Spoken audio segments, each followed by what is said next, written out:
From Channel 3, this is an Eyewitness News update. Good afternoon and thanks for joining us. I'm Nicole Nalepa and we continue to track Isaias. Campgrounds and state parks closed at noon in preparation for the storm. That means anyone who planned on camping today will have to pack up until noon tomorrow. Now, some people had planned to be camping for the entire week, or in some cases, several weeks. We spoke to campers at Hammonasset Beach State Park earlier today. We've been doing it every year for some of us. Some of the older ones have been doing it since they were, 6 years old.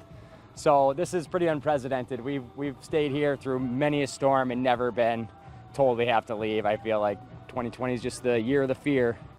Most campers we spoke to are still figuring out where they'll be spending the night.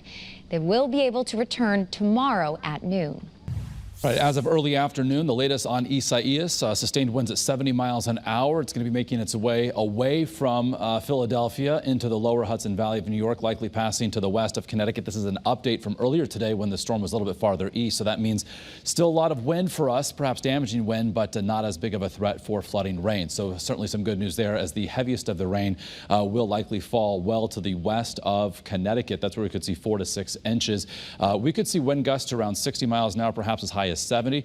This is the probability of seeing tropical storm force winds. We could actually perhaps see hurricane force winds in western Connecticut. And the storm surge, not as big of an issue, as the wind is going to become more off of land as opposed to on shore by the time of the high tide cycle later tonight. So there's also a threat for tornadoes. Tornado watches likely in place throughout the region during the course of the afternoon. And here you can see perhaps hurricane force winds reaching western Connecticut, but tropical storm force winds elsewhere, again leading to the possibility of power outages and damage later on this afternoon. 3-4 o'clock is going to be the worst of it with regard to some severe storms that could produce a rotation.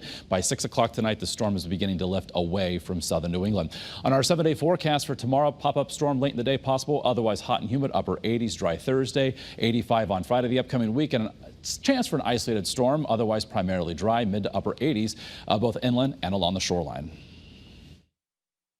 Eyewitness News is everywhere. Get the latest in-depth headlines anytime on the Channel 3 streaming news app.